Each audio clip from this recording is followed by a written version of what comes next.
எரேமியாவுக்கு எழுதின தீர்க்க தரிசன புத்தகம் 10வது அதிகாரம் 6ஆம் 7ஆம் வசனத்தை நாம் வாசிக்க கேட்போம். எரேமியா 10வது அதிகாரம் 6ஆம் 7ஆம் வசனங்கள்.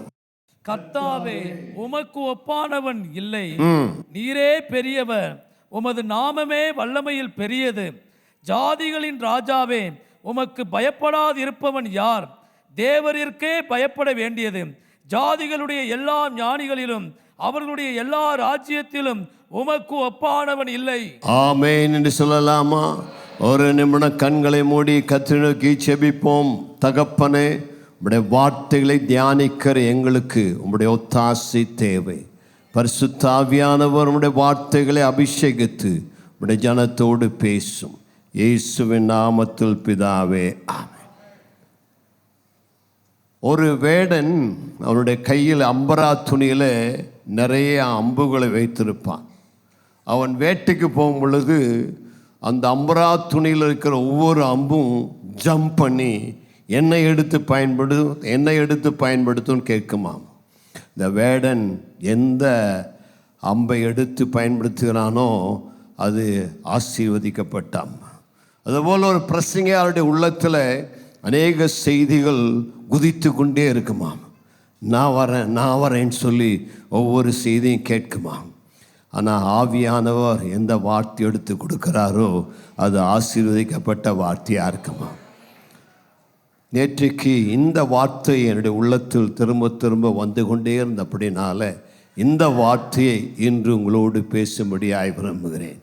என்னுடைய செய்தியின் தலைப்பு, கர்த்தாவே, உமக்கு ஒப்பானவன் யார்? கைகளை உயர்த்தி சொல்லாமா? கர்த்தாவே, உமக்கு ஒப்பானவர் யார்? அதுதான் எரேமியா தீர்க்கதரிசியின் கேள்வியாய் காணப்படுகிறது. God, who is like unto you என்று சொல்லி கேட்கிறார். சகல ஜனங்களுக்குள்ளும், சகல தேசங்களுக்குள்ளும், சகல ராஜ்யங்களுக்குள்ளும், உலகத்தில் இருக்கிற 5 அல்லது 6 கண்டங்களுக்குள்ளும் நம்முடைய தேவனுக்கு ஒப்பான ஒரு தேவன் யார்? நமது ஆண்டவராய் இயேசுவுக்கு ஒப்பாக இந்த பூமியில் உள்ள சகல ராஜாக்களுக்குள்ளும், சகல தலைவர்களுக்குள்ளும், சகல அரசியல் மேதைகளுக்குள்ளும், சகல பாஷைக்காரருக்குள்ளும், சகல ஞானிகளுக்குள்ளும், சகல பலவான்களுக்குள்ளும் இயேசுவுக்கு ஒப்பான ஒரு தேவன் இந்த உலகத்தில் ஒருவரும் இல்லவே இல்லை. அவர் ஒப்பற்றவர், அவர் நிகரற்றவர், அவர் சர்வேஸ்வரன், அவரே சர்வ வல்லவர். இந்த உலகத்தில் அநேக மகான்கள் உண்டு, அநேக மகாத்மாக்கள் உண்டு, அநேக பெயர் போன மக்கள் தலைவர்கள் உண்டு, அநேக கீர்த்தி பெற்றவர்கள் உண்டு, அநேக ஞானிகள் மேதைகள் உண்டு.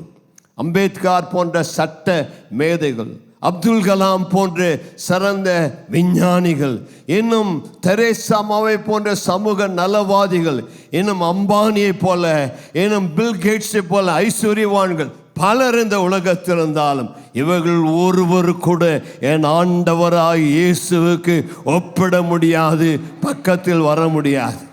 இந்த உலகத்திலேயே மிக சிறந்த ஞானமுள்ளவர் சாலமோன் ராஜா.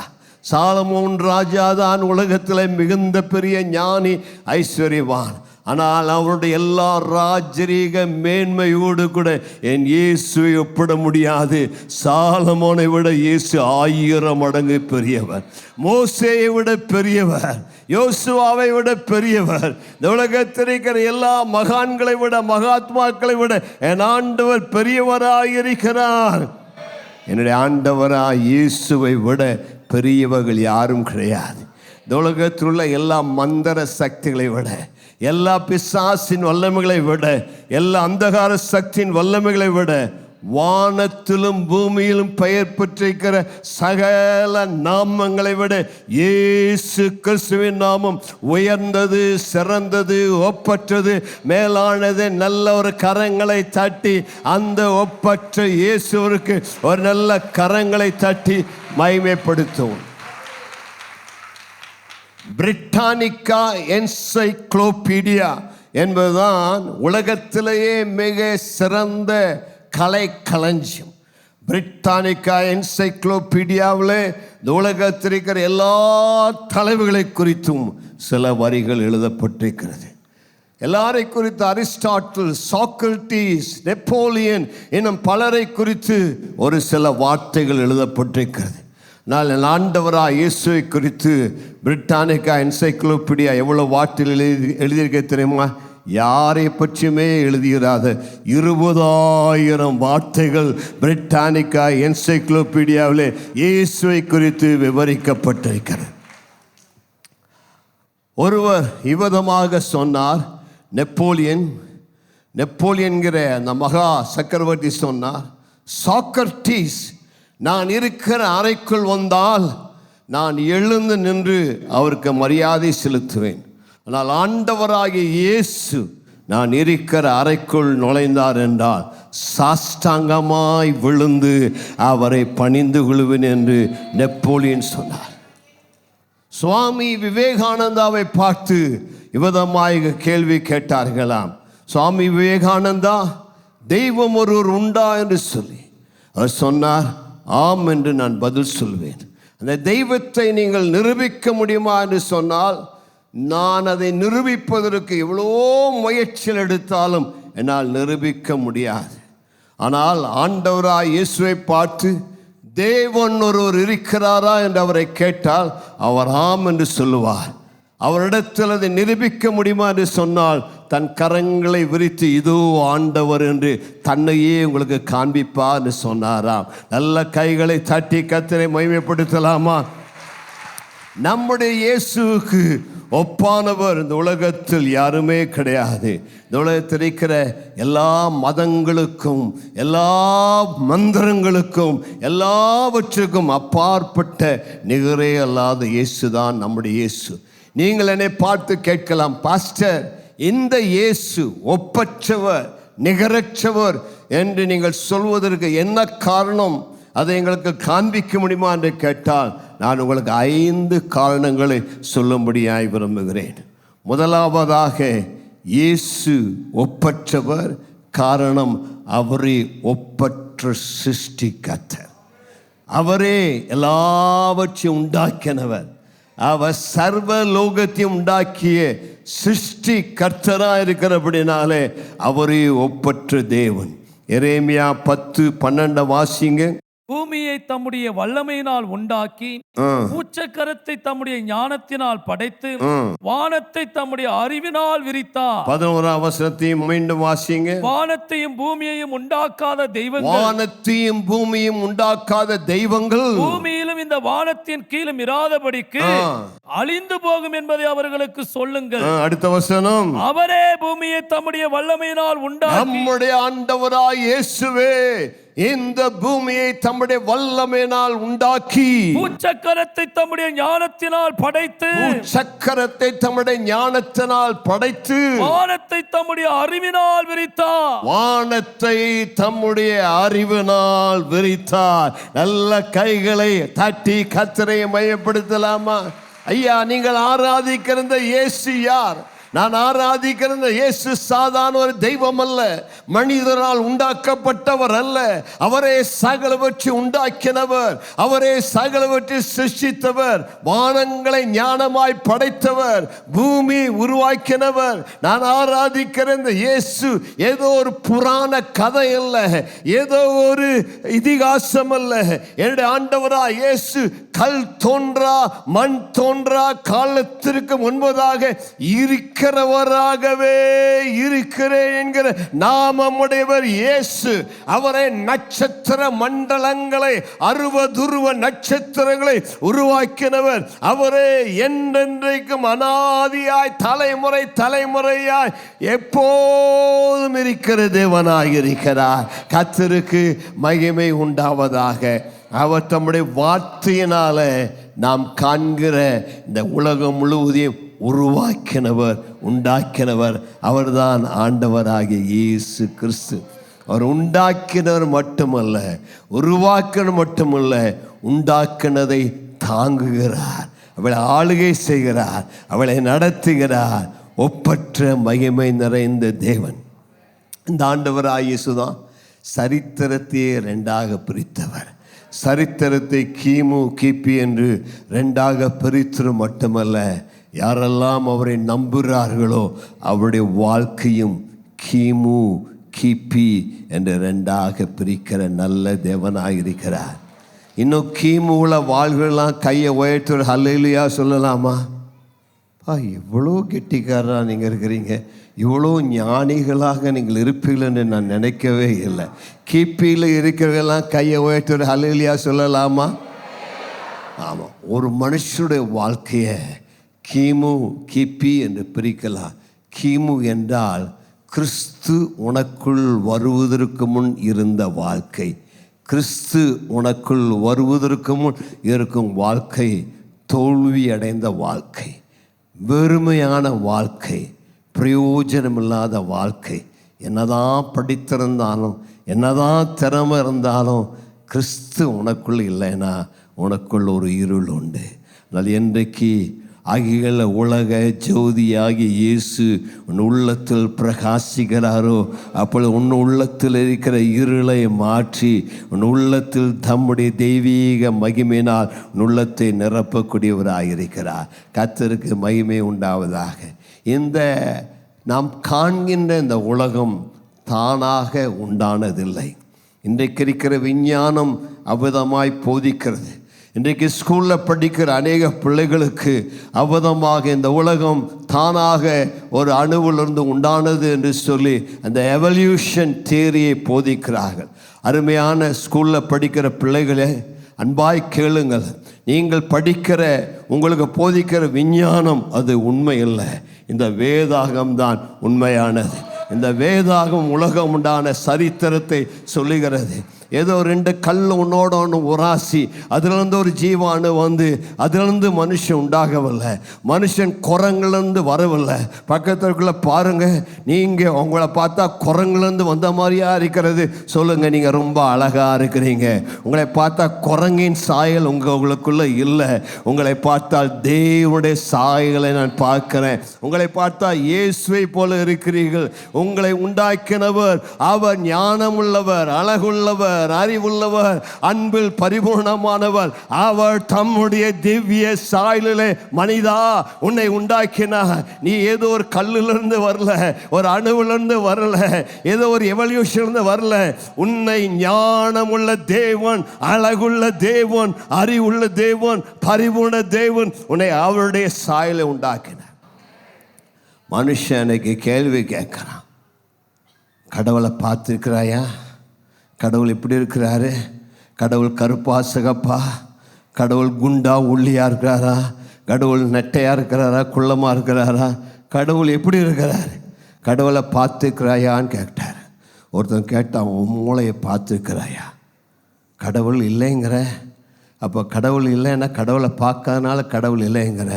அப்போ உன்னை பார்த்து ஒரு கேள்வி கேட்குறேன், உனக்கு மூளை இருக்குதா? உன் மூளையை நீ பார்த்துருக்கிறாயா? உன் மூளையை நீ பார்க்காதனால மூளையே உனக்கு இல்லைன்னு சொல்ல முடியுமா? ஏமா, மூளையே பார்க்காதவன் கடவுளை எப்படி பார்க்க முடியும்? சிலர் சொல்கிறாங்க, கடவுள் ஒருவர் இருந்தால் அவர் எனக்கு முன்பதாக வந்து நான் இருக்கிறேன் என்று நிரூபித்து காண்பிக்கட்டும், அப்பொழுது நான் அவரை நம்புவேன் என்று சொல்கிறான். ஒரு ரஷ்யா விஞ்ஞானி அப்படி தான் சவால் விட்டான்.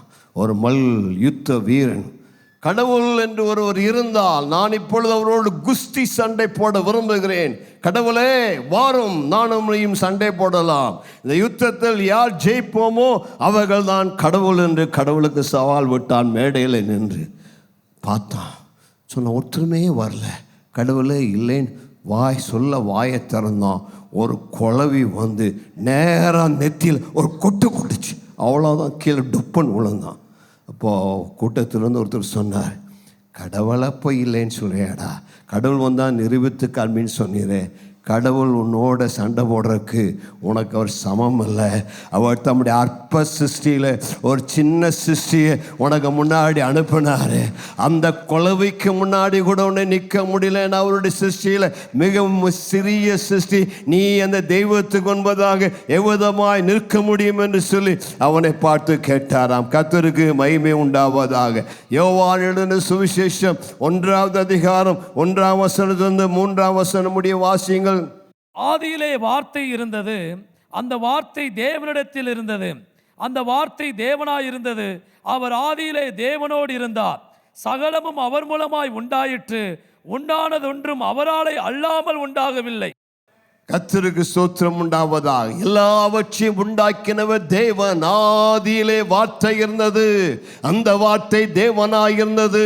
இந்த உலகத்தில் உண்டானதொன்றும் அவரால் அல்லாமல் உண்டாகவில்லை, எல்லாம் அவருக்காகவே உண்டாக்கப்பட்டது. அவர்தான் நம்முடைய ஆண்டவராகிய இயேசு. ஏசாயா 40ஆம் அதிகாரம் 12ஆம் வசனத்தை வாசிங்க. ஏசாயா 40:12.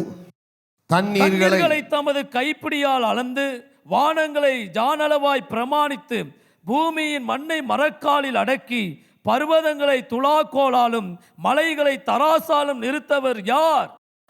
யாருங்க? வானங்களை ஜானளவாய் பிரமாணித்து. வானத்தை ஜான் வச்சு அளக்க முடியுமா? எத்தனை ஜான் வச்சு நீ அளப்பாய்? ஆனால் ஆண்டவர் வானத்தை ஜான் அளவாய் அளக்கிறவர். தண்ணீரை யாராவது கைப்பிடியில் பிடிக்க முடியுமா? என் ஆண்டவர் தண்ணீர்களை தமது கைப்பிடியால் அளக்கிறவர். பூமியின் மண்ணை மரக்காலில் அடக்கி, பர்வதங்களை துலாக்கோலாலும் பர்வதங்களை துலாக்கோலாலும் மலைகளை தராசாலும் நிறுத்தியிருக்கிறவர் தான் என் ஆண்டவர் ஆகிய தேவன். அவ்வளோ சர்வ வல்லவர். சந்திர மண்டலம் பூமியிலிருந்து 2,39,000 மைல் தூரத்தில் இருக்கிறது. நீ விமானத்தில் இன்னைக்கு ஃப்ளைட் ஏறி, கோயம்புத்தூர் ஃப்ளைட் ஏறி சந்திரனுக்கு போக வேண்டும் என்றால் 19 நாள் பிடிக்கும், நிற்காமல் போனீன்னா. ஆனால் அவர் உண்டாக்கின லைட் ஒளியோ 1.3 வினாடியில் சந்திரனுக்கு போய் சேர்ந்து விடுகிறது. சூரியன் பூமியிலிருந்து 9,30,00,000 மைல் தூரத்தில் இருக்கிறது. பூமியிலிருந்து சூரியனுக்கு போக வேண்டுமென்றால் 21 வருஷம் ஆகும். 21 வருஷம் நிற்காமல் போனீங்கன்னா சூரியனுக்கு போகலாம். ஆனால் ஒளி வினாடிக்கு 1,86,282 மைல் வேகத்தில் அது சூரியனை போய் அடைந்து விடுகிறது, அல்லது அங்கிருந்து பூமிக்கு வந்து விடுகிறது. அப்படி என்றால் 67 கோடி மைல் வேகத்தில் ஒளி பிரயாணம் செய்கிறது. ஒளியை உண்டாக்கினவர் என்னுடைய ஆண்டவராய் இயேசு. கர்த்தருக்கு மகிமை உண்டாவதாக. விஞ்ஞானிகள் இந்த உலகத்தில் கோடிக்கணக்கான நட்சத்திர கூட்டங்கள் இருக்கிறதுன்னு கண்டுபிடிச்சிருக்கிறாங்க. நீங்கள் பார்க்குறது ஒரு சில ஆயிரக்கணக்கான நட்சத்திரம் தான். அதனால தான் அன்னைக்கு ஆபிரகாம் பார்த்து கேட்டார், ஆபிரகாம் நட்சத்திரத்தை எண்ண முடியுமான்னு கேட்டார். அவன் என்னென்னி பார்த்துட்டு முடியல ஆண்டவரேன்னு சொன்னார். இன்றைக்கி தான் விஞ்ஞானிகள் கண்டுபிடிச்சிருக்காங்க, டெலஸ்கோப் வச்சு பார்த்தா இந்த உலகத்தில் நட்சத்திர கூட்டங்கள் ஒவ்வொன்றும் ஒரு பால் வீதி, ஒவ்வொரு பால் வீதியிலும் ஏகப்பட்ட நட்சத்திரங்கள் இருக்கிறது. நட்சத்திரத்தை யாராலும் எண்ண முடியாதுன்னு சொல்லி விஞ்ஞானிகள் சொல்கிறாங்க. ஆனால் 147ஆம் சங்கீதம் 4ஆம் வசனம் விதமாய் சொல்லி வாசியுங்கள். அவர் நட்சத்திரங்களின் லக்கத்தை எண்ணி அவைகளுக்கெல்லாம் பேரிட்டு அழைக்கிறார். அடுத்த வசனம், நம்முடைய ஆண்டவர் பெரியவரும் மகா பலமுள்ளவருமாய் இருக்கிறார். நட்சத்திரங்களை எல்லாம் எண்ணி அவைகளுக்கு பெயரிட்டு அழைக்கிறார். துருவ நட்சத்திரமே இங்கே வா, அருமினே இங்கே வா, இந்த நட்சத்திரமே வான்னு சொல்லி உங்களால் பெயர் வைக்க முடியுமா? நட்சத்திரங்கள் உலகத்தில் கோடா கொடியாக இருக்க நட்சத்திரங்கள் ஒவ்வொன்றுக்கும் அவர் எண்ணி எவ்வளோ நட்சத்திரம் இருக்குன்னு சொல்லி எண்ணி வைத்திருக்கார் என்று என் பைபிள் சொல்லுகிறது. உங்களால் நம்ப முடிகிறதா? என்ன ஆண்டவர் அவ்வளோ ஞானம் உள்ளவர், அனந்த ஞானம் உள்ளவர், அறிவுள்ளவர், அழகுள்ளவர், நட்சத்திரங்களை எண்ணக்கூடிய திறமை உள்ளவர். அந்த நட்சத்திரத்தை எண்றது மட்டுமல்ல, ஒவ்வொன்றுக்கும் ஒரு பேர் வச்சிருக்கிறார். எனக்கு ஆதாம் பார்த்து ஆச்சரியமாக இருக்குது. ஆதாம் உருவாக்கின உடனே ஆண்டவர் எல்லா மிருகத்தையும் ஆதாம் முன்னாடி கொண்டு நிறுத்தி எல்லாத்துக்கும் பேர் வைடானார். ஆதாம் ஆணுடைய சாயல் உருவாக்கினபடினால யானை பார்த்தோன்னே ஆனைன்னு பேர் வச்சான், குரங்கை பார்த்தோன்னே குரங்குன்னு பேர் வச்சான், சிங்கத்தை பார்த்தோன்னு சிங்கம்னு பேர் வச்சான். எப்படி தான் ஆதாமுக்கு அத்தனை மிருகத்துக்கு பேர் வைக்க ஞானம் வந்ததோ தெரியாது. ஆனால் அதை விட சிறந்த ஞானி என் ஆண்டவர். அது மிருகங்களுக்கல்ல, நட்சத்திரங்களுக்கே பெயர் வைத்து கூப்பிடாரா, இங்கே வா சூரியனே வா, சந்திரனே வா, அருமீனே வா, துருவ நட்சத்திரமே வா, இந்த நட்சத்திரமே வான்னு சொல்லி பெயர் வைக்க நட்சத்திரங்கள் அவருக்கு கீழ்ப்படுகிறதா. உங்களுக்கு நான் சொல்லக்கூடிய வார்த்தை என்னன்னா, இந்த அண்ட சராசரத்தை ஞானமாய் படைத்த ஆண்டவர் உன்னையும் என்னையும் தமக்காக உருவாக்கினார். நீங்கள் இந்த உலகத்தில் ஒரு தனி பிறவி. நீங்கள் தற்செயலாக இந்த உலகத்தில் பிறக்கவில்லை. அநாதி தேவன் தம்முடைய அளவற்ற ஞானத்தின்படி தீர்மானத்தின்படி இந்த பூமியிலே உங்களை உருவாக்கினார். உங்களை உருவாக்கினது அவருக்கு ஒரு நோக்கம் உண்டு, திட்டம் உண்டு. நீங்கள் அவருக்காக உண்டாக்கப்பட்டிருக்கிறீர்கள். அவருடைய மகிமை வெளிப்படுத்த உண்டாக்கப்பட்டிருக்கிறீர்கள். அவரே உங்களை தம்முடைய சாயலில் தம்முடைய மகிமைக்காய் உண்டாக்கினார். மனிதனை உண்டாக்க நோக்கம் மனிதா, நீ அவரை கண்டுகொள்ள வேண்டும், சர்வ சிருஷ்டிகராய் அவரை அறிந்து கொள்ள வேண்டும், அவரை தொழுது கொள்ள வேண்டும், அவருடைய மகிமை வெளிப்படுத்த வேண்டும். ஒவ்வொரு மனிதனுடைய உள்ளத்திலும் there is a vacuum in every heart. It's a God shaped vacuum. இந்த மனுஷனுடைய உள்ளத்தில் இருக்கிற அந்த வெற்றிடத்தை ஏதாலும் நிரப்ப முடியாது. பணத்தால் நிரப்ப முடியாது, படிப்பால் நிரப்ப முடியாது, களியாட்டத்தினால் நிரப்ப முடியாது, மற்றவனால் நிரப்ப முடியாது. மனிதனுடைய உள்ளத்தில் இருக்கிற அந்த வெற்றிடத்தை நிரப்பக்கூடிய ஒன்றே ஒன்று தேவனை அறிகிற அறிவுதான். இயேசுவை எப்பொழுது கண்டுகொள்கிறாயோ அப்பொழுதுதான் உள்ளத்தில் அந்த காலியிடம் நிரம்பும், அப்பொழுதுதான் உனக்கு சமாதானம் உண்டாகும். ஏனென்றால் என் தேவன் ஒப்பற்ற தேவன். சிருஷ்டிகரை நினை. வாலிபனே, உன் இளமை பிராயத்தில் உன் சிருஷ்டிகரை நினை, அப்போ உனக்கு சமாதானம் உண்டாகும். வாலிபனே, நீ அதையும் இதையும் தேடி ஓடுறது போதும், பெண்ணையும் பொண்ணையும் போதையும் மருந்தையும் அதையும் தேடி நாடி ஓடினது போதும். உன் வாழ்வில் உன்னை திருப்திப்படுத்தக்கூடியது ஒன்றே ஒன்றுதான், அது இயேசுவை அறிகிறார். இயேசுவே படிப்பனை திருப்தியாக்காது, அறிவனை திருப்தியாக்காது, இயேசுனை திருப்தியாக்க வல்லவர். கர்த்தருக்கு ஸ்தோத்திரம் உண்டாவதாக. இரண்டாவதாக யாத்திரையாமும் 15:11 வாசியுங்கள். கர்த்தாவே, தேவர்களில் உமக்கு ஒப்பானவர் யார்? பரிசுத்தத்தில் மகத்துவம் உள்ளவரும் துதிகளில் பயப்படத்தக்கவரும் அற்புதங்களை செய்கிறவருமாகிய உமக்கு ஒப்பானவர் யார்? இங்கே மோசே கேட்கிறார், கர்த்தாவே உமக்கு ஒப்பானவர் யார்? பரிசுத்தத்தில் மகத்துவம் உள்ளவரும் ஜாதிகளில் துதிகளில் பயப்படத்தக்கவரும் அற்புதங்களை செய்கிறவருமாகிய உமக்கு ஒப்பானவர் யார்? மோசே எப்பொழுது கேள்வியை கேட்டான். இஸ்ரவேல் ஜனங்கள் எகிப்திலிருந்து புறப்பட்டு வெளியே வந்தார்கள். அவளுக்கு முன்பதாக செங்கடல் அவளுக்கு முன்பதாக நிற்கிறது. பின்னால் பார்வோன் துரத்தி கொண்டு வருகிறான். அந்த சமயத்தில் தேவன் செங்கடலை 2ஆக பிளந்தார். வெறும் கால் வெட்டாந்தரையில் அவர்கள் நடந்து கால் நனையாதபடி மறுகரைக்கு வந்தார்கள். பார்வோனும் அவனுடைய சேனையும் அந்த செங்கடலிலே இஸ்ரவேல் ஜனத்தை துரத்தி வந்தார்கள். எந்த செங்கடல் வழியாய் கால் நனையாமல் நடந்து வந்தார்களோ அதே செங்கடல் பார்வோனையும் அவனுடைய சேனையும் மூடி போட்டது. பார்வோனுடைய ரதங்களை கலன்றோடு செய்தது. பார்வோனுடைய சேனைகளும் அதே செங்கடலை மூழ்கி மரித்தார்கள். இஸ்ரவேல் ஜனங்கள் வெளியே வந்த பொழுது அவர்கள் நல்ல மிரியாம் தம்பூர் அடித்து நடனமாடி பாடுகிறார். கர்த்தாவே, தேவரில் உமக்கு ஒப்பானவர் யார்? பரிசுத்தத்தில் உமக்கு ஒப்பானவர், அற்புதங்களை செய்வதில் உமக்கு ஒப்பானவர் ஒருவரும் கிடையாது. நீரே அற்புதம் என்று சொல்லி பாட்டு பாடி கர்த்தரை மயப்படுத்தினார். நல்ல நம்முடைய அற்புதங்களை செய்வதில் ஒப்பற்ற பெற்ற தேவனுக்கு கரங்களை தட்டி நாம் மகிமை செலுத்தலாமா? இன்றைக்கு உங்களுக்கு சொல்லுகிறேன், என்னுடைய தேவனை போல இந்த உலகத்தில் அற்புதங்களை செய்கிற தேவன் ஒருவருமே இல்லை. அவர் அற்புதங்களின் நிகரற்றவர். இன்றைக்கும் அற்புதங்களை செய்கிறவர். நேற்றும் இன்றும் என்றும் மாறாதவர். இன்றைக்கு யார் அவரை நம்பி அவரை நோக்கி கூப்பிடுகிறார்களோ அவளுக்கு விசேஷித்த அற்புதங்களை செய்கிற மகத்துவமான தேவன் அவர்தான். செங்கடலை இரண்டாய் பிளந்தவர், யோர்தானை பிளந்தவர், இஸ்ரவேல் ஜனங்களுக்கு வனாந்தரத்தில் ஏறத்தாழ 15-20 லட்சம் மக்களுக்கு டெய்லி புது பிரெட்டை கொடுத்தவர். நீ பிரெட்டை வாங்கி வச்சுன்னா 3 வாரம் பிரெட்டில் ஃப்ரீசரில் வச்சு அதுக்கப்புறம் எடுத்து சாப்பிடுகிற பழைய ரொட்டியை. ஆனால் என் ஆண்டவர் 15 லட்சம் ஜனங்களுக்கு டெய்லி வானத்திலிருந்து தேவ தூதர்களை வச்சு மன்னாவை பேக் பண்ணி டெய்லி அவளுக்கு அப்பத்தை கொடுத்தவர். ஹல்லேலூயா! என்னுடைய ஆண்டவர் இஸ்ரவேல் ஜனங்களுக்கு அவன் 40 வருஷம் நடந்தாலும் ஷூ தேஞ்சு போகாத ஷூவை கொடுத்தவர் தான் ஆண்டவர். இந்த பேட்டா கம்பெனியும் 1 வருஷம் 2 வருஷம் 3 வருஷம் ஷூ உழைக்கும். ஆனால் 40 வருஷம் தேய்ந்து போகாத ஷூவை கொடுத்தவர் என் ஆண்டவர். சட்டை பழசா போகல. நீ 2 நாள் ஒரு சட்டை போட்டினா நாத்தம் எடுக்கு. அப்புறம் ஒரு 1 வருஷத்தில் 2 வருஷத்தில் கிழிஞ்சு போயிடுது. ஆனால் 40 வருஷம் ஒரே சட்டை போட்டான்.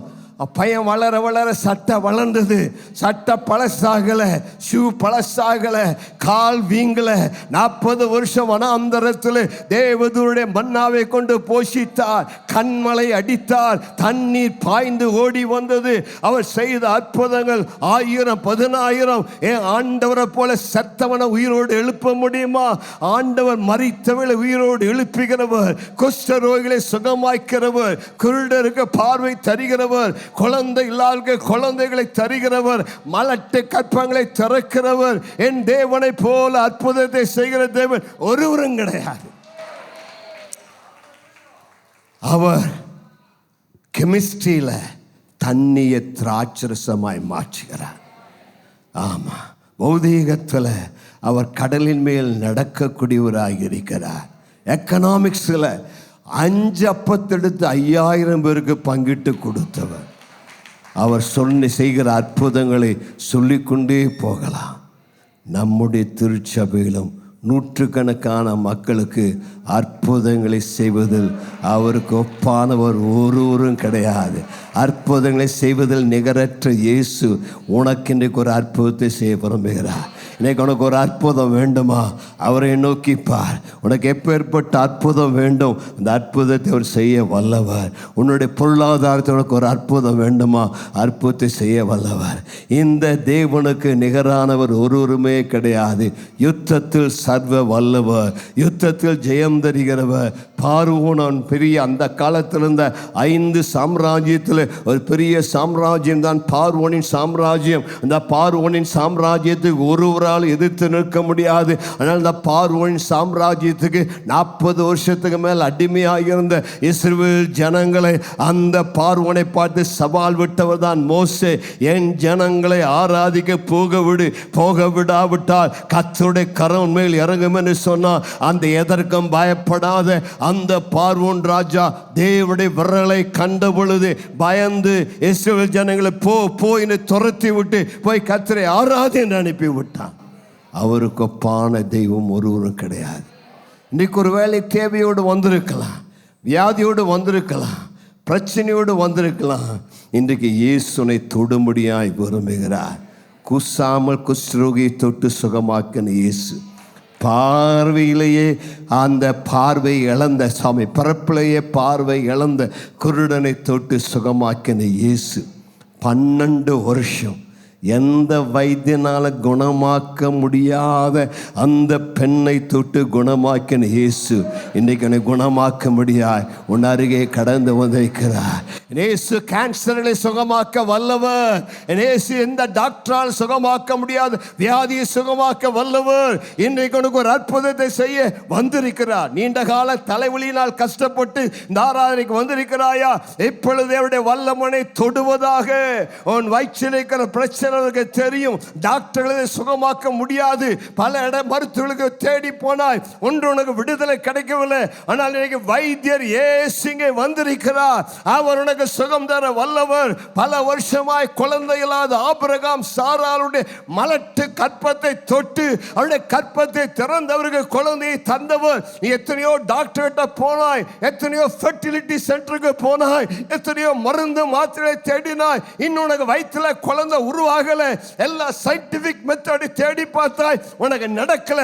ஆனால் நான் உனக்கு சொல்லுகிறேன், என்னுடைய டாக்டர் இயேசு குழந்தை இல்லாமல் இருக்கிற உனக்கு இன்றைக்கு உன் கற்பத்தை தொட்டு உன்னுடைய கற்பத்தில் ஒரு குழந்தை தர வல்லவர். அவரை நம்புமா? நீ டாக்டர் கிட்ட கொண்டு போய் ஆயிரமாய் பணம் கொடுக்கிறாய், உனக்கு சுகம் கிடைக்கிறதில்ல. ஆனால் டாக்டர் இயேசுவிடத்தில் வா, அவர் உனக்கு அற்புத சுகத்தை தர வல்லவராயிருக்கிறார். உன்னை விடுவிக்க வல்லவராயிருக்கிறார். உனக்கு நன்மை செய்ய வல்லவராயிருக்கிறார். என் வாழ்க்கையில் எத்தனையோ அற்புதங்கள் எனக்கு செய்த ஆண்டவர் இன்று உனக்கு ஒரு அற்புதத்தை செய்யும்படியாக இங்கே கடந்து வந்திருக்கிறார். ஒரு மலைவாழ் மக்கள் மத்தியில் வட இந்தியாவில் அந்த கிறிஸ்துவை அறியாத மக்கள், கிறிஸ்துவை எதிர்க்கிற மக்கள் அந்த மலைவாழ் மக்களிடத்தில் போய் கேட்டாங்க, ஏண்டா நீங்கள்லாம் நம்ம குடும்ப தெய்வத்தை விட்டு இயேசு தெய்வத்தை ஏற்றுக்கொண்டாய், ஏன் நம்ம தெய்வத்தை பிடிக்கலையா, ஏன் அவரை விட்டு போனீங்கன்னு கேட்டாங்க. ஒரு அம்மா தன்னுடைய மடியில் சுமந்து கொண்டு வந்த ஒரு குழந்தையை எடுத்து காண்பித்து, ஐயா நம்முடைய தெய்வங்களை எத்தனையோ நாள் வேண்டன, அந்த தெய்வங்களின் வைத்திருந்த குழந்தையெல்லாம் கொண்டு போட்டது, எனக்கு ஒரு குழந்தை இல்லை. என்றைக்கு இந்த இயேசு தெய்வத்தை பார்த்து, இயேசு தெய்வமே எனக்கு ஒரு குழந்தை தாருன்னு கேட்டேனோ, அன்றைக்கு இந்த இயேசு தெய்வம் எனக்கு இந்த அழகான ஆண் குழந்தை கொடுத்தார். இவரை நான் நம்பாமல் இருப்பது எப்படி என்று சொல்லி அங்கே சாட்சி கொடுத்தார். கர்த்தருக்கு என் அப்பாவுடைய சாட்சியை பல முறை கொடுத்திருக்கிறேன். என் அப்பா 16 வயதில் இயேசுவை ரட்சகராக ஏற்றுக்கொண்டவர், இந்து குடும்பத்தில் வாழ்ந்தவர், எல்லா 33 கோடி தெய்வத்தையும் வணங்கினவர், தெய்வத்தின் மேலே இயேசுவின் மேலே நம்பிக்கை இல்லாதவர், இயேசுவை வெளிநாட்டு தெய்வம் என்று சொன்னவர், இயேசுவை ஏற்றுக்கொள்ள மாட்டேன் என்று மறுத்தவர். ஒரு நாள் அம்மை வைசூரி நோயிலே பெட்டில் படுத்து கொண்டிருந்தார். எல்லா தெய்வத்தையும் கூப்பிட்டார். மரண பயம் அவரை அழுத்தியது. விடுதலை கிடைக்கவில்லை. மறித்து விடுவேன் என்று சூழ்நிலை. பக்கத்தில் அநேகர் மரணத்துக்கு அடக்கம் பண்ணப்பட எடுத்துக்கொண்டதை பார்த்தார். அப்பொழுது மரண பயம் அவரை பிடித்து அழுத்தவே சொன்னார், 33 கோடியும் கூப்பிட்டேன், மாரியாத்தாவை கூப்பிட்டேன், பழனி முருகனை கூப்பிட்டேன், எல்லாத்தையும் கூப்பிட்டு ஒருத்தனை உதவி செய்யலை.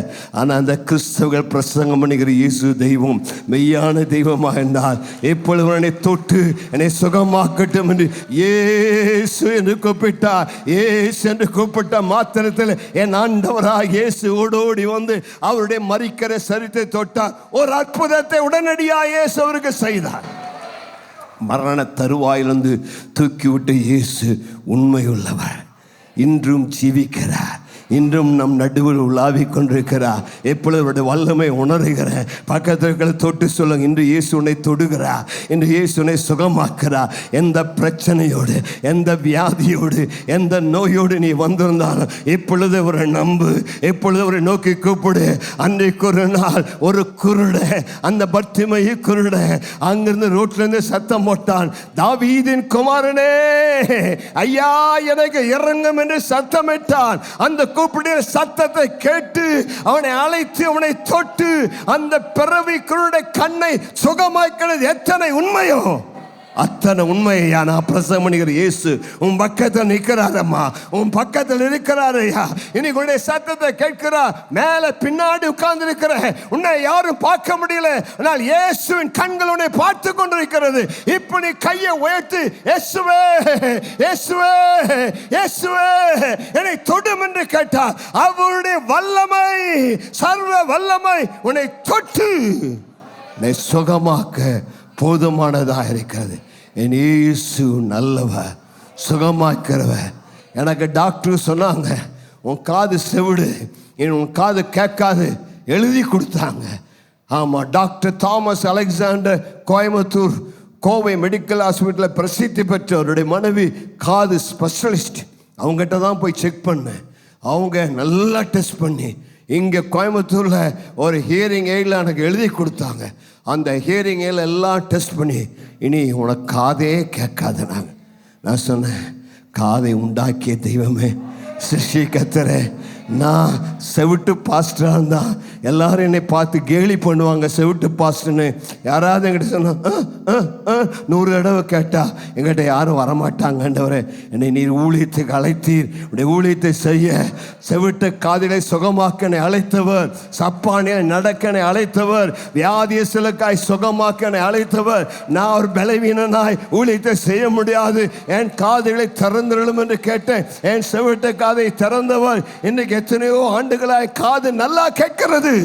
எனக்கு வந்த எத்தனையோ வியாதிகள் பலவீனங்களை சுகமாக்கினார். டாக்டர் எனக்கு பல முறை சொன்னாங்க, ஹார்ட் சரியில்லை, அது சரியில்லை, இது சரியில்லைனாங்க. ஆனால் இயேசு சொன்னார், நான் உன்னை சுகமாக்கினேன், நீ சுகமாய் வாழ்ந்துரு. எனக்கு 72 வயசாச்சு. இதுவரைக்கும் ஆஸ்பத்திரியில் படுத்ததில்லை, இதுவரைக்கும் எங்கேயும் போனதில்லை. ஆனால் என் ஆண்டவர் டாக்டர் இயேசு, அவரே என் பரிகாரியாய கர்த்தர். என்னை வியாதியின் படுக்கையில் இதுவரை படுக்க விடவில்லை, எந்த ஆஸ்பத்திரி போக அனுமதிக்கலை. 72 வயசில் உலகம் சுற்றுகிறேன், எல்லா இடத்துக்கு போகிறேன் வருகிறேன். என்னை பார்த்தா 72 வயசு மாதிரியா இருக்கிறது. எனக்கு இருக்கிற இந்த பலன் நான் சாப்பிடுகிற ஆகாரத்தினால் அல்ல, மருந்து மாற்றினால் அல்ல, என் வார்த்தையினாலே நீ பிழைப்பாய். என்னுடைய வாயிலிருந்து புறப்படுகிற ஒவ்வொரு வார்த்தையும், அவருடைய வார்த்தை எனக்கு ஜீவன், அவருடைய வார்த்தை எனக்கு பலன், அவருடைய ஆவி எனக்கு பலன். அவருடைய ஆவியினாலே வாழ்கிறேன், அவருடைய வார்த்தையினாலே வாழ்கிறேன், அவருடைய ரத்தம் எனக்குள்ளே ஓடுகிறது. உராமா ஷக்காரா தூனா மகா. ஏமா வியாதி வியாதின்னு அழுதுட்டே இருக்கிற, ஏன் டாக்டர் டாக்டர் ஓடிட்டே இருக்கிறார். இஸ்ரவேல்ல வைத்தியன் இல்லையோ, இஸ்ரவேல்ல ரண வைத்தியன் இல்லையோ, அவரே உன் பரிகாரியாய கர்த்தர். அவர் சொன்னார், நானே உன் பரிகாரியாய கர்த்தர். எகிப்தியருக்கு வரப்பண்ண வியாதிகள் ஒன்றையும் உனக்கு வரப்பண்ண. டாக்டரை நம்புவதை பார்க்கணும், இயேசுவை நம்பு. அவரை நோக்கி பார்த்த எல்லாரும் பிழைத்திருந்தாங்க. பக்கத்தில் பார்த்து சொல்லுங்க, அவரை பாருங்க, அவரை நோக்கி பாருங்க. Lift up your eyes and look at him.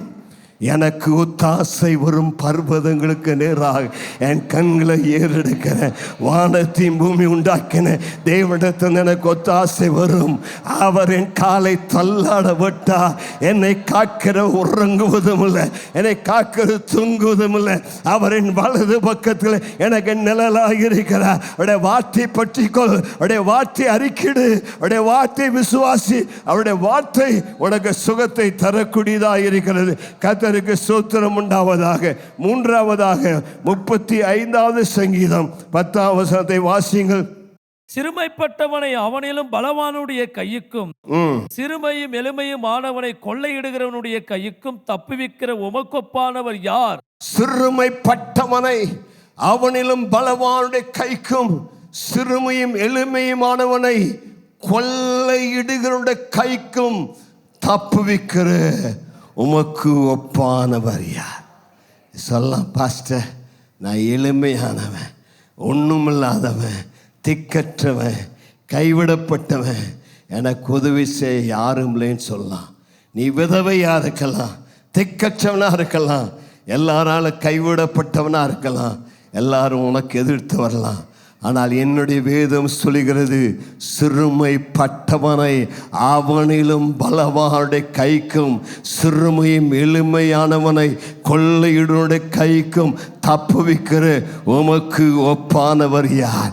எல்லாருக்கும் பண பலம் இருக்கலாம், பொய பலம் இருக்கலாம், அரசியல் பலம் இருக்கலாம், மற்ற பலம் இருக்கலாம். எந்த பலம் இருந்தாலும் அவர்கள் உனக்கு உரிமை வரலாம். நீ சொல்லலாம், எனக்கு அந்த பலன் இல்லை, இந்த பலன் இல்லை. ஆனால் எனக்கு ஒரு பலன் உண்டு, அது சர்வ வல்லவருடைய பலன், அது தேவனுடைய பலன், உன்னதமானுடைய பலன் உண்மையில் நிழலிடும். அவர் உனக்கு பராக்கிரமம் செய்வார். அகந்தை உள்ளவர்களை சிதறடி பிடித்து பலவானை அவனிலும் பலவானை கைக்கு விடுவிக்கிறவர். உனக்கு விரோதமாக 1000 பேர் எழும்பலாம், உனக்கு விரோதமாய் 10000 பேர் போராடலாம். உனக்கு சக்தி இல்லை, உனக்கு பலன் இல்லை. ஆனால் அவர் சொல்கிறார், மகனே கவலைப்படாத, உனக்கு விரோதமாக 10000 பேர் விழுந்தால் நான் உனக்கு துணை நிற்கிற கர்த்தர், நான் உனக்கு உதவி செய்கிற கர்த்தர். சிறுமைப்பட்டவனுக்கு, எளிமையானவனுக்கு, திக்கற்றவனுக்கு நான் தூக்கி விடுகிற நல்ல கர்த்தராய் இருக்கிறார். உபாகமம் புஸ்தகத்தில் இவ்விதமாய் தேவனுடைய வார்த்தை சொல்லுகிறது. உபாகமம் 10வது அதிகாரம் நினைக்கிறேன், வாசிங்க. உபாகமம் 10, 17, 18 வாசிங்க. உங்கள் தேவனாகிய கர்த்தர் தேவாதி தேவனும் கர்த்தாதி கர்த்தரும் மகத்துவமும் வல்லமையும் பயங்கரமான தேவனுமாயிருக்கிறார். அவர் பட்சபாதம் பண்ணுகிறவர் அல்ல, பரிதானம் ஆகுகிறவரும் அல்ல. அவர் திக்கற்ற பிள்ளைக்கும் விதவைக்கும் நியாயம் செய்கிறவரும் அந்நியன் மேல் அன்பு வைத்து அவனுக்கு அன்னவஸ்திரம் கொடுக்கிறவருமாயிருக்கிறார். நல்ல கரங்களை தட்டி அவருக்கு நன்றி சொல்லலாமா? திக்கற்ற பிள்ளை, விதவை, எனக்கு நியாயம் செய்வான் கேட்கிறாயா? உனக்கு நியாயம் செய்கிற தேவன் அவரு. லூக்கா 18 அந்த ஏழை விதவை நியாயாதிபதியிடம் போய் அழுதா, எனக்கு உதவி செய்யும், எனக்கு நியாயத்தை தாரும் என்று. அவளுக்கு உதவி செய்ய யாரும் இல்லை. ஆனால் அந்த சர்வ வல்லவர் அந்த நீதிபதியின் கைகளை அவருக்கு இரக்கத்தை கட்டளிட்டு அவருக்கு உதவி செய்த நல்ல தேவனாய் இருக்கிறார். நம்முடைய தேவனாகிய கர்த்தர், கர்த்தாதி கர்த்தர், மகத்துவம் வல்லமையும் பயங்கரமான தேவன். அவர் லஞ்சம் வாங்கியதையும் செய்ய மாட்டார். நீ லஞ்சம் கொடுக்க சொல்லி எல்லாம் கேட்குறாங்களா? இப்போ தான் லஞ்சம் கொடுத்தா தான் ப்ரொமோஷனுங்கிறாயா? கையை உயர்த்தவரை பார்த்துகள், ஆண்டவரே நீர் பரிதானம் வாங்குகிற தேவன் அல்ல, ஏழைக்கு உதவி செய்கிறவர், திக்கற்றலுக்கு உதவி செய்கிறவர், எனக்கு உதவி செய்கிற நல்ல தேவன் ஆண்டவரே. ஏழையின் தெய்வம் இயேசு, சிறுமைப்பட்டவன் தெய்வம் இயேசு, ஒடுக்கப்பட்டவன் தெய்வம் இயேசு, நெருக்கப்பட்டவன் தெய்வம் இயேசு, கைவிடப்பட்டவன் தெய்வம் இயேசு, பலவீனப்பட்டவன் தெய்வம் இயேசு, கண்ணீர் துடைக்கிற தெய்வம் இயேசு, கதறலை கேட்கிற இயேசு, நம்முடைய இயேசு நல்ல இயேசு. ஹல்லேலூயா. இன்றைக்கு ஒடுக்கப்பட்டிருக்கிற, சிறுமைப்பட்டிருக்கிற உன்னை தேடி அவர் வந்திருக்கிறார். உனக்கு உதவி செய்ய முடியாய் வந்திருக்கிறார். அவன் கையை உயர்த்தி செல்ல, ஆண்டவரே எனக்கு உதவி செய்ய யாரும் இல்லை, எனக்கு கோர்ட்டு கேஸுக்கு போக பணம் இல்லை, எனக்காக வழக்காட யாரும் இல்லை, எனக்கு ரெக்கமெண்ட் பண்ண யாரும் இல்லை. ஆனால் இன்றைக்கு ஆண்டவர் சொல்ற, பரலோகத்தில் இருக்கிற தேவன் உனக்காக வழக்காடுவா, உனக்காக நீதி செய்வா. நமக்கெல்லாம் கோர்ட் கேஸ் வந்த பொழுது, இந்த ஆலயத்தை இடிக்க வேண்டும் என்று கோர்ட் கேஸ் போடப்பட்ட பொழுது, காந்தி என்கிற ஒரு வக்கீல் நமக்கு எதிராக போராடிய பொழுது, ஷா என்கிற நீதிபதி பல கட்டடங்களை இடிக்க உத்தரவு கொடுத்த பொழுது, நம்முடைய தேவன் நமக்காக வழக்காடி இந்த ஆலயத்துக்கு ஜெயத்தை கொடுத்தவர். இப்பொழுது நமக்கு எதிராக வந்த கேஸில் நமக்காக ஜெயத்தை கொடுத்த ஆண்டவர் உனக்கு ஜெயத்தை தருவார். ஏழையின் வழக்கை விசாரிக்கிறவர், திக்கற்றலுக்கு உதவி செய்கிறவர். ஏசாயா 25:4 சொல்லுகிறது, வாசிங்கள். ஏசாயா 25:4. கொடூரமானவர்களின் சீரல் மதிலை மோதியடிக்கிற பெருமெல்லத்தை போல் இருக்கையில், கொடூரமானவர்களின் சீரல் மதிலை மோதியடிக்கிற பெருவெள்ளம் போல் இருக்கையில், ஏழைக்கு பலனும் நெருக்கப்படுகிற எளியவனுக்கு திடனும், நெருக்கப்படுகிற எளியவனுக்கு திடனும், பெருவெள்ளத்துக்கு தப்பும் அடைக்கலமும், வெயிலுக்கு ஒதுங்கும் நிழலுமானி, வெயிலுக்கு ஒதுங்கும் நிழலுமானி. கைகளை உயர்த்தி 2 நிமிடம் அவருக்கு நன்றி சொல்லலாமா?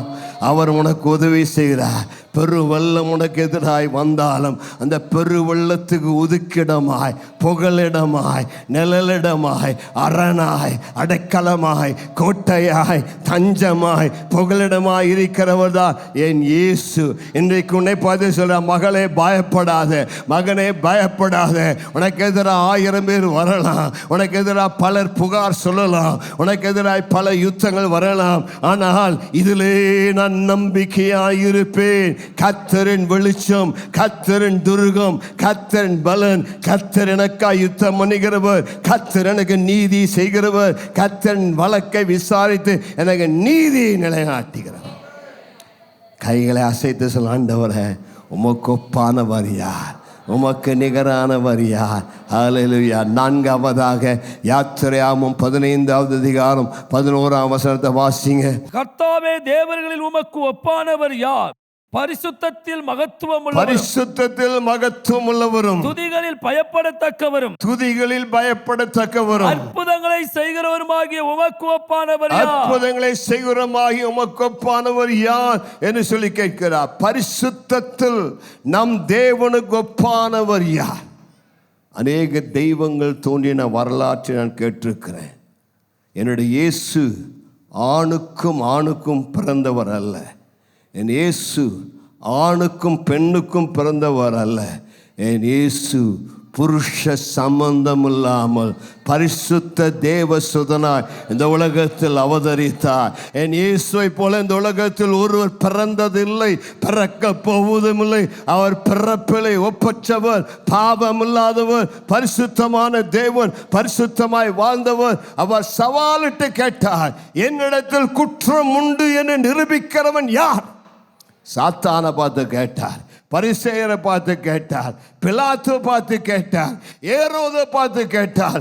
எந்த நியாயாதிபதியோ நீதிபதியோ இஸ்ரவேல் ஜனங்களோ சத்துருவோ என் ஆண்டவரிடத்தில் ஒரு குற்றம் உண்டு என்று இதுவரை நிரூபித்தது கிடையாது, நிரூபிக்க முடியாது. குற்றமற்றவர், மாசற்றவர், பழுதற்றவர், பாவத்துக்கு விலகி இருக்கிறவர், உயர்ந்தவர், உன்னதர், பரிசுத்தராய் வாழ்கிறவர் அவர் ஒருவர் தான் சவாலிட்டு சொல்ல முடியும், நான் பரிசுத்தர், ஆகையால் என்னை போல நீங்களும் பரிசுத்தமாயிருங்கள்.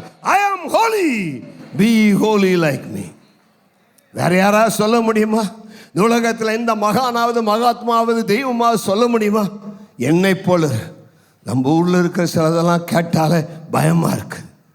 நான் நம்முடைய தெய்வத்தினுடைய கதை அப்படி அல்ல. பரிசுத்தத்தில் நிகரற்றவர், பரிசுத்தமுள்ள தேவன், மகத்துவமுள்ள தேவன். அந்த ஒப்பற்ற தேவனை தான் நீயும் நானும் ஆராதிக்கிறோம். ஆகவே தான் அவர் நம்மை பார்த்து சொல்கிறார், மகனே மகளே, நான் பரிசுத்தராக இருக்கிறது போல நீயும் பரிசுத்தமாக இருக்க முடியுமா? கொடான கொடி தூதர்கள் என்று அவரை ஆராதிக்கும் பொழுது அவர்கள் சொல்லுகிறார்கள், சேனைகளின் கர்த்தர் பரிசுத்தர், பரிசுத்தர், பரிசுத்தர், பரிசுத்தர் என்று சொல்லி தேவனை ஆராதிக்கிறார்கள். அந்த தூதர்கள் ஆராதித்த ஆராதனையினாலே அந்த ஆலயம் புகையினால் நிறைந்தது. அந்த ஆலயத்தின் அஸ்திபாரங்கள் அசைந்தது. அந்த மகிமையின் தெய்வன் இறங்கி வந்த பொழுது ஏசையா சத்தமிட்டான், ஐயோ, நான் அசுத்த உதடுகள் உள்ள மனிதன். கெராபீன்கள் வந்து ஏசாவை தொட்டு அவனை பரிசுத்தமாக்க அவன் கர்த்தருடைய ஊழியத்துக்கு அழைப்பு கொடுத்தான். ஒரு நிமிடம் இருக்கிற இடத்தவங்களுடைய வலது கரத்தை உயர்த்தி சொல்லுங்க, சேனைகளின் கர்த்தர் பரிசுத்த, பரிசுத்த, பரிசுத்த. அம்மா, ஐயா, நீ பரிசுத்தமுள்ள தேவனை ஆராதிக்கிறாய். பரிசுத்தமுள்ள தேவன் நடுவில் உலாவிக் கொண்டிருக்கிறார். பரிசுத்தமுள்ள தேவன் உனக்குள்ளே வாசமாக இருக்கிறார். ஆகவே தான் நீ ஒரு தேவனுடைய ஆலயம். நீ பரிசுத்தமாய் வாழ வேண்டும். உனக்குள் அசுத்தம் வரக்கூடாது. அசுத்தமான வாழ்வோடு கூட அவரை ஆராதிக்க முடியாது. நீ பீடி சிகரெட் குடித்து கொண்டு, சாராயம் கள்ளு குடித்து கொண்டு, போதை வஸ்திரம் அணிந்து கொண்டு, தவறான வாழ்க்கை வாழ்ந்து கொண்டு இயேசு ஆண்டவரை சொல்ல முடியாது. உன்னை பரிசுத்தப்படுத்திக்கொள். உன்னை பரிசுத்தப்படுத்திக் கொண்டால் தேவ மகிமையை நீ காண்பாய். கைகளை உயர்த்தி ஒரு ஆமென், ஒரு ஹல்லேலூயா அப்படியே கர்த்தரை ஆராதிங்க பார்க்கலாம். அந்த பரிசுத்தமுள்ள தேவனை நீ ஆராதித்து அவருடைய மகிமையை பார்க்க வேண்டும் என்று சொன்னால் நீ பரிசுத்தமாக வேண்டும். ஆகவே தான் ஆண்டவருடைய வார்த்தை சொல்லுகிறது, பரிசுத்தமாக இருக்கிறவன் இன்னும் பரிசுத்தமாகட்டும், நீதி செய்ய இன்னும் நீதி செய்யட்டும், இதோ நான் சீக்கிரமாய் வருகிறேன். அவன் அவனுடைய கிரிகளின்படி நான் அளிக்கும் பலனோடு கூட வருகிறது. பரிசுத்தம் இல்லாமல் ஒருவரை தரிசிப்பதில்லையே. நெஞ்சு மேல கை வச்சு, ஆண்டவரே இன்னும் பரிசுத்தமாக்கும், பாவக்கரை நீங்க என்னை கழுவீர்கள் ஆண்டவரே. நான் பரிசுத்தவானாய் உம்மை நேசிக்க, உம்மை சேவிக்க, உடைய வழியில் நடக்க விரும்புகிறேன். அம்மா, ஐயா, எத்தனை நாள் இன்னும் அசுத்தத்திலே வாழ்வாய்? இன்னும் எத்தனை நாள் பாவம் பின்னாலே ஓடுவாய்? எத்தனை முறை தேவனுடைய எச்சரிக்க வேண்டும்? எத்தனை முறை தேவனோடு பேச வேண்டும்? திரும்பி வா, திரும்பி வா. உன் பாவங்கள் இரத்தாம்பரம் போல சிகப்பாக இருந்தால் நான் பஞ்சை போல வெண்மையாக மாற்றுவேன்.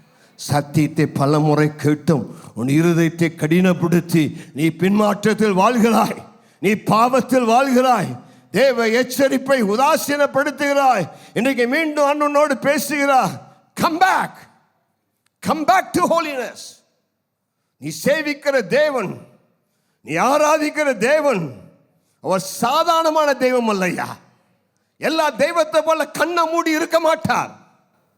அவர் கிருபையா இருக்கிற காலங்கள் கொஞ்சம் உண்டு. இந்த கிருபையுள்ள நாட்களை நீ உதாசீனப்படுத்தாதே.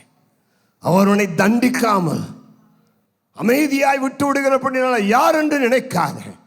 பொறுமையுள்ளவர்.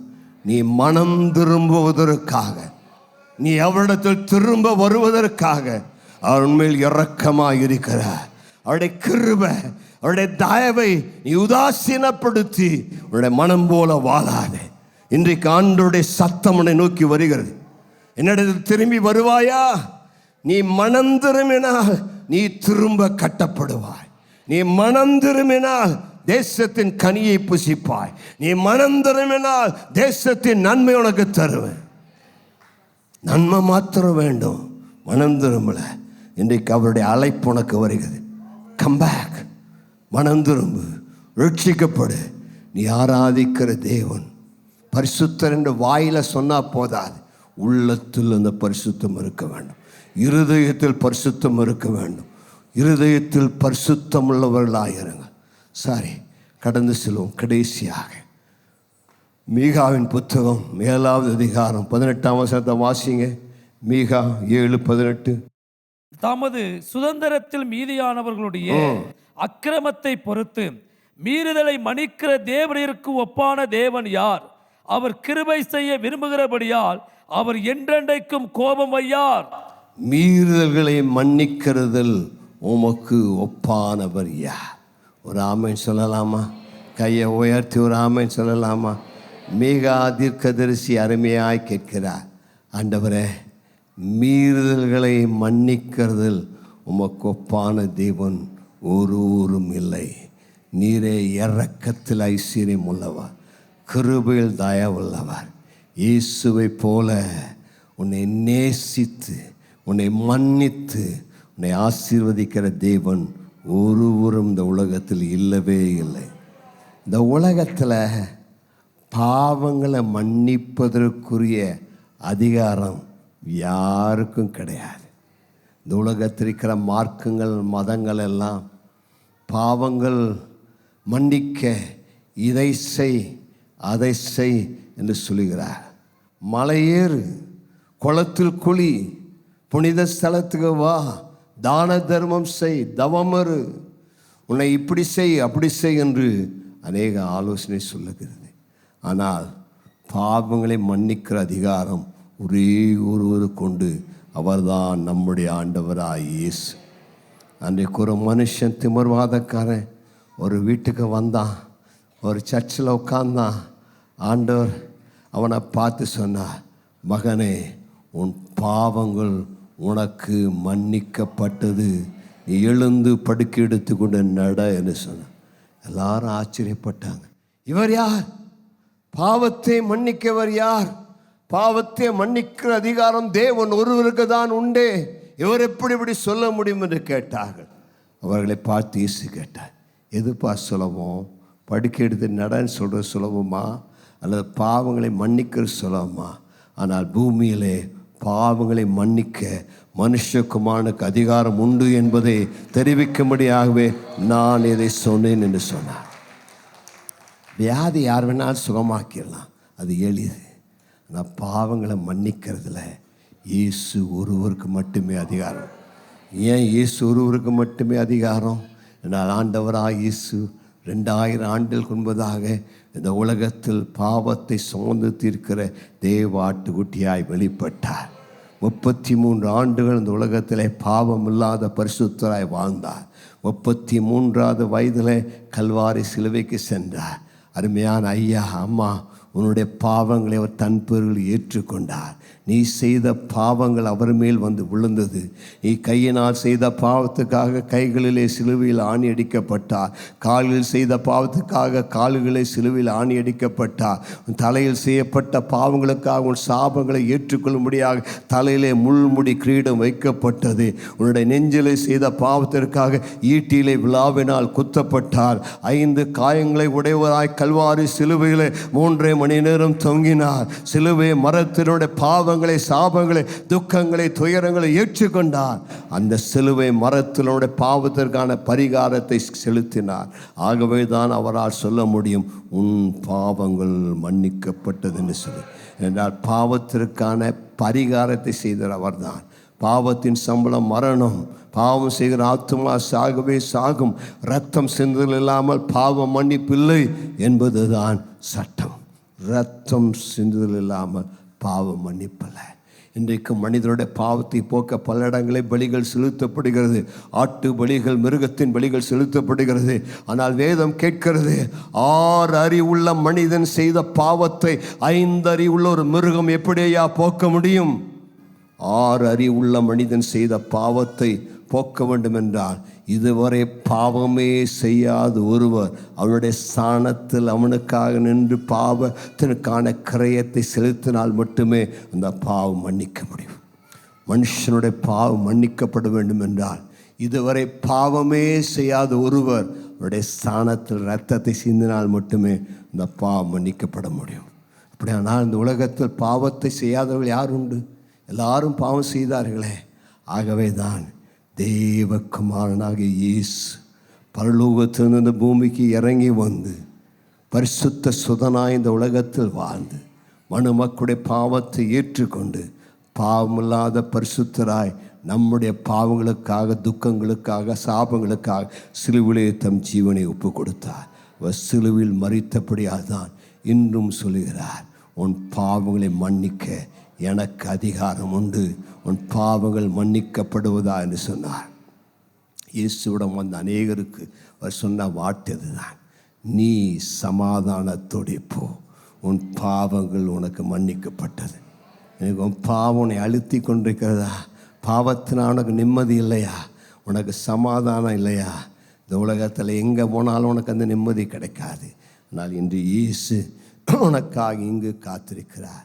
நீ அவரிடம் வருவாயானால் உன் பாவத்தை மன்னித்து உனக்கு சமாதானம் தர வல்லவராயிருக்கிறார். எழுந்து நிற்போமா? நாம் யாவரும் கண்களை மூடி கர்த்தரை நோக்கி ஜெபிப்போம். தேவர்களில் உமக்கொப்பானவர் யார் என்கிற பாடலை நாம் பாடப் போகிறோம். நல்ல கைகளை உயர்த்தி விசுவாசத்தோடு அவரை ஆராதிக்க போகிறோம்.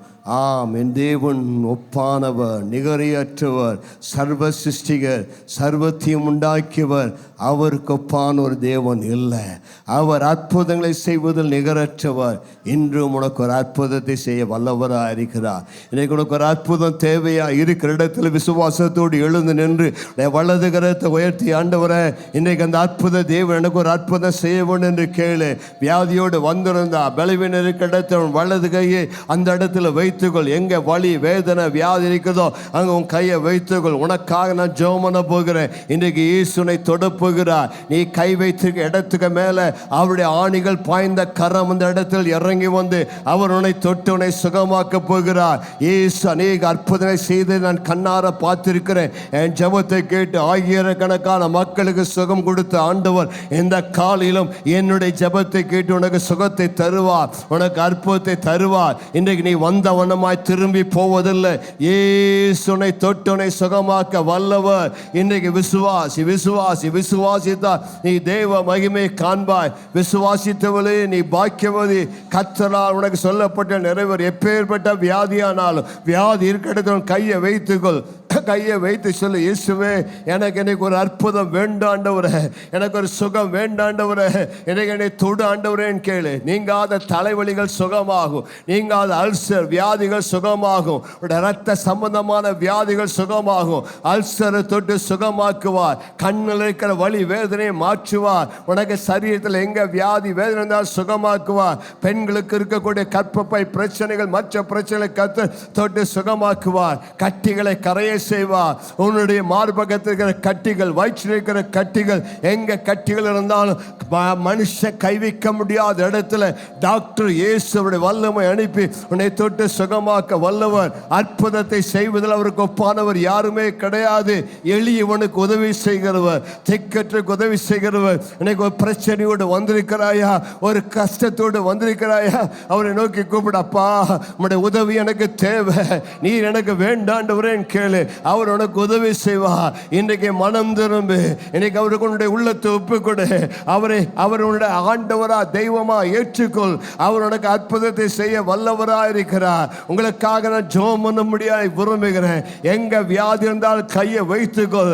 உனக்கு ஒரு தேவை, உனக்கு ஒரு பிரச்சனை, அவனுடைய உதவி உனக்கு தேவை, வலது கரத்தை உயர்த்திக்கொள். நான் ஜெபிக்கிற நேரத்தில் கர்த்தருடைய வல்லமை என்பது இறங்கி வரும். கர்த்தருடைய சுகமளிக்க வல்லமை இறங்கி வரும். எல்லாம் இருக்கிற இடத்துல இயேசுவே கூப்பிடுவோம். அவருடைய நாமத்தை நோக்கி சத்தமா கூப்பிடுங்க. இயேசு இங்கே வந்திருக்கிறார். அவருடைய பிரசன்னத்தை உணர்கிறேன். உன் நடுவே கடந்து வந்திருக்கிறார். வெண்ணங்கி தரித்தவராய், மார்பருகே பொற்கச்சை அணிந்தவராய், தம்முடைய கையிலே உன்னை சுகமாக்கும் வல்லமையோடு கூட அவர் கடந்து வருகிறார். யாரெல்லாம் விசுவாசத்தோடு அவரை நோக்கி கூப்பிடுகிறார்களோ அந்த ஆணிகள் பாய்ந்த கரத்தினால் உன்னை தொட்டு கொண்டிருக்கிறார். ஷபலந்துன மரந்துன மகா ரிபால ரம ஷக்கலபா ரிக்கபலந்துன மஹத்துனா மேரபா ஷக்கலரபா மக்கரபா ஷுகோ ரிபாலர மக்கா. என்னுடைய செய்தி நீங்க யார் எங்க கேட்டுக்கொண்டிருந்தாலும், ஒருவேளை யூடியூப்ல கேட்டுக்கொண்டிருந்தால் இப்பொழுது பிரசன் மேல இறங்கி வருகிறது. மகனே மகளே, உன் படுக்கையிலே கர்த்தரை தொட்டு கொண்டிருக்கிறார். நீண்ட நாளா படுக்கை விட்டு எழும்ப முடியாம இருக்கிற உன் மேலே கர்த்தருடைய வல்லமை இறங்கி வருகிறது. பெற்றுக்கொள், பெற்றுக்கொள். இது அற்புதத்தின் நேரம், இது விடுதலை நேரம், இது சுகத்தை கத்த தருகிற நேரம், இது கர்த்தரை தொட்டு சுகமாக்குற நேரம். ஜீசஸ், ஜீசஸ், இயேசுவே, இயேசுவே, இயேசுவே. அநேகருக்கு கர்த்தர் காட்சி அளிக்கிறார். அவருடைய சிலுவை காட்சி நீ பார்க்கிறாய். இயேசு அருகே தோன்றி உன்னை தொட்டு கொண்டிருக்கிறார். பெற்றுக்கொள், பெற்றுக்கொள், பெற்றுக்கொள். அற்புத சுகத்தை பெற்றுக்கொள், அற்புத விடுதலை பெற்றுக்கொள். தங்கச்சி, உன்னை கர்த்தர் தொட்டு கொண்டிருக்கிறார். Receive your healing, receive your miracle. கால்ல ரொம்ப நாளா இருந்த அந்த பிரச்சனை, நரம்பு பிரச்சனை கர்த்தர் சுகமாக்கிறார். ஓ ரமா மாமா ரிபாலா, உன் எலும்புகளில் அவருடைய வல்லமை பொழுது பாய்ந்து செல்கிறது. உன் எலும்புகளில் தேவனுடைய வல்லமை இறங்கி வருகிறது. உன்னுடைய தோல் இருக்கிற அரிப்புகளை கர்த்தர் மாற்றுகிறார். Receive, receive the healing. Come Holy Spirit, come Holy Spirit, come Holy Spirit, come. Let's welcome the power of God. Jesus, Jesus. கூப்பிடு, கூப்பிடு, சத்தமிட்டு கூப்பிடு. பற்று பற்றிமை கூப்பிட்டான். கர்த்தருடைய ஓடி வந்து உன்னை சுகமாக்கினான். நீ கூப்பிட கூப்பிட உன்னை தொடுகிறார். பெற்றுக்கொள், பெற்றுக்கொள், பெற்றுக்கொள். உன் சர்வாங்க சுகத்தை பெற்றுக்கொள். Receive the healing, receive the healing, receive the healing touch in the name of Jesus. அற்புதங்கள் நடக்கிறது, அற்புதங்கள் நடக்கிறது, அற்புதம் நடக்கிறது. ஒரு சலசலப்பு உண்டாகிறது. இயேசுவை தொட்டு, இயேசுவை தொட்டு உன்னை சுகமாக்குகிறார். மகளே, நீ சுகமாயிரு, மகனே நீ சுகமாயிரு. இனி இந்த வியாதியை அணுகுவதில்லை, இனி இந்த வியாதியை கஷ்டப்படுத்துவதில்லை. நீ வியாதியிலிருந்து விடுதலையானாய், நீ சுகமானாய், நீ சுகமானாய். நான் சுகமானேன் சத்தம் தொனிக்குதே, சுகமானாய் சத்தம் கேட்கிறது. ரீபா பாபா ராமா லராபா தூனாமா. எப்பத்தா எப்பத்தா எப்பத்தா எப்பத்தா அடைபட்ட வாசல்கள் திறக்கப்படுவதாக, பூட்டப்பட்ட கதவுகள் திறக்கப்படுவதாக. miracles, miracles, miracles. release, release, release, release, release, release, release, release, release the healing. அசுத்த ஆவிகள் ஓடுவதாக, பொல்லாத ஆவிகள், மாந்திரீக சக்திகள் இயேசுவின் நாமத்திலே விலகுவதாக. இயேசுவிடத்தில் வந்த லேகியோனை ஒரே நிமிஷத்தில் தொட்டு சுகமாக்கின அந்த வல்லமை இங்கே கடந்து வந்திருக்கிறது. மாந்திரிக சக்தி, பில்லிசுடைய சக்திகளை கட்டப்பட்டிருப்பாயானால் இப்பொழுது மகளே இயேசுனை விடுவிக்கிறார். உன் கட்டுகள் முறிகிறது, உன் சங்கிலிகள் அருந்து விழுகிறது. In the name of Jesus, be set free. Be set free. இயேசுவின் நாமத்திலே விடுதலை பெற்றுக்கொள், சுகத்தை பெற்றுக்கொள், அற்புதத்தை பெற்றுக்கொள். ஒரு அமாஷக்கா கையை வைத்துக்கோங்க. வியாதி இருக்கிற இடத்துல கையை வைத்துக் கொள்ளுங்க. நான் ஜெபிக்கிறேன், இயேசு உங்களை தொட்டு சுகமாக்குவா. சர்வ வல்லமையுள்ள ஆண்டவரா இயேசுவை நான் ஜெபிக்கிறேன். இந்த நேரத்தில் கல்வாரி சிலுவையில் சிந்தின அந்த இரத்தத்தின் வல்லமையினால இந்த இடத்துல யார் வியாதியா இருந்தாலும், யார் பலவீனமா இருந்தாலும் அவளை தொட்டலாண்டவரே, தொட்டலாண்டவரே. இப்பொழுது நம்முடைய வல்லமை இறங்கி வருவதாக. இயேசுவே நாமத்தினாலே உடைய சுகமளிக்கு வல்லமை இறங்கி வருவதாக. இயேசுவே உம்முடைய வார்த்தையை நிரூபித்தருளும், உம்முடைய வார்த்தையை நிரூபித்தருளும். இப்பொழுதே நீர் கொடுத்த உம்முடைய அதிகாரத்தினாலே நோய்களுக்கு கட்டளையிடுகிறேன், வியாதிகளுக்கு கட்டளையிடுகிறேன், பலவீனங்களுக்கு கட்டளையிடுகிறேன், வலி வேதனைகளுக்கு கட்டளையிடுகிறேன், பொல்லாத பிசாசு அந்தகார ஆவிகளுக்கு கட்டளையிடுகிறேன். Come out, வெளியே வா, வெளியே வா. வியாதிகள் வெளியேறு, பலவீனங்கள் நீங்கு, சுகம் உண்டாவதாக, ஆரோக்கியம் உண்டாவதாக, உடைந்த எலும்புகள் ஒன்று கொடுவதாக, டிபி வியாதிகள் சுகமடைவதாக, இயேசுவின் நாமத்தில் சயரோக வியாதிகள் குணமடைவதாக, இயேசுவின் நாமத்தில் மூச்சு விட இருக்கிற கஷ்டங்கள் மாறுவதாக. lungs be healed, lungs be healed. நுரையீரல்கள் சுகமடைவதாக. lungs be healed என்று சொல்லுகிறேன். சிலருடைய லங்ஸ் ஆண்டு தொட்டு கொண்டிருக்கிறார். பெற்றுக்கொள், பெற்றுக்கொள், பெற்றுக்கொள், சுகத்தை பெற்றுக்கொள். அநேகருடைய சரீரத்தில் இருக்கிற வியாதிகள் நீங்கி கொண்டிருக்கிறது, பலவீனங்கள் மாறிக்கொண்டிருக்கிறது. இயேசுவின் நாமத்தில் சுகத்தை பெற்றுக்கொள். கட்டிகள் கரைவதாக, கட்டிகள் கரைவதாக, கட்டிகள் கரைவதாக. every disorder I rebuke you. Be healed, be healed. உடைய சுவாச காற்றை ஊதுங்க ஆண்டவரே. உடைய பிள்ளைகள் சுகம் பெறுவதற்காய் ஸ்தோத்திரம். நல்ல கரங்களை தட்டி 2 நிமிடங்கள் விடுதலையோடு ஸ்தோத்திரம் பண்ணுங்க. நல்ல விடுதலையோடு கர்த்தர் சுகமாக்கினாங்க விசுவாசத்தோடு. You are healed, you are healed, you are healed, you are healed, you are healed, you are healed, you are healed, you are set free, set free, set free. தேவனுடைய வல்லமை தொடுகிறது. பெற்றுக்கொள், பெற்றுக்கொள், பெற்றுக்கொள், சுகத்தை பெற்றுக்கொள். In Jesus name, power of God is touching you. தேவனுடைய வல்லமை அநேகரை தொடுகிறதை உணர்கிறேன். நீங்கள் சுகத்தை பெற்றிருக்கிறீர்கள். உங்களுடைய சாட்சிகளை பகிர்ந்து கொள்ளுங்கள். உங்களுக்கு கர்த்தர் என்ன செய்தார் என்பதை அறிய விரும்புகிறோம். இந்த கடைசியாக கண்களை மூடி ஒரு சிறிய ஜெபத்தை செய்து முடிக்க போகிறோம். இந்த இயேசு இன்று உன்னை ஆசீர்வதிக்க விரும்புகிறார். இன்று உனக்கு தம்மை வெளிப்படுத்தியிருக்கிறார். பாவங்களை மன்னிப்பதில் அவரை போல நல்ல தேவன் யாரும் இல்லை.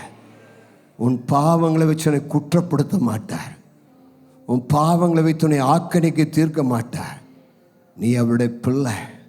உன்னை இரத்தத்தினால் மீட்டு கொண்டார். உன் மேலே அவருக்கு ரொம்ப அன்பு. உன்னை ரொம்ப நேசிக்கிறார். உன்னை பாவி என்று திட்டுவதில்லை. உன்னை பார்த்து சொல்லுகிறார், உன்னை என் மகனாக, உன்னை என் மகளாக நான் ஆசீர்வதிக்க விரும்புகிறேன். நீ மட்டும் உன் இருதயத்தை எனக்கு தந்துட்டீனா உன்னுடைய எல்லா சாபத்தையும் நான் மாற்றுவேன். உன்னுடைய எல்லா பிரச்சனையும் தீர்த்து கொடுப்பேன். உனக்கு சமாதானத்தை தருவேன். இன்றிலிருந்து நான் உன்னை ஆசீர்வதிக்க விரும்புகிறேன். இயேசுவின் அன்பு தாயின் அன்பை விட மேலானது. இயேசுவின் அன்பு தகப்பன் அன்பை விட மேலானது. இயேசுவின் அன்பு பாய் ஃப்ரெண்ட் அன்பை விட பெரியது. இயேசுவின் அன்பு எல்லா கேர்ள் ஃப்ரெண்ட் அன்பை விட பெரியது. ஒப்பற்ற அந்த எந்த அன்பையும் இயேசுவின் அன்போடு ஒப்பிட முடியாது. அந்த இயேசு சொல்லுகிறான், நான் தெய்வம், நான் ஆண்டவர், உன்னை சிருஷ்டித்தவர். ஆனால் உன்னை எனக்கு ரொம்ப பிடிக்கும். மேலே நான் பிரியமாக இருக்கிறேன். நீ மட்டும் என்னை கண்டு கொண்டால் உன் வாழ்க்கை அற்புதமாக இருக்கும், ஆசீர்வாதமாக இருக்கும். இன்றைக்கு அந்த ஆண்டவராகிய இயேசு சொல்லுகிறார், மகனே மகளே, உன் இருதயத்தின் கதவை நான் தட்டுகிறேன். நான் தட்டுகிற அந்த சத்தத்தை கேட்டு உன் கதவை திறந்தா நான் உள்ளே வந்து உனக்கு ரட்சிப்பை ஆசீர்வாதத்தை தருவேன் சொல்லி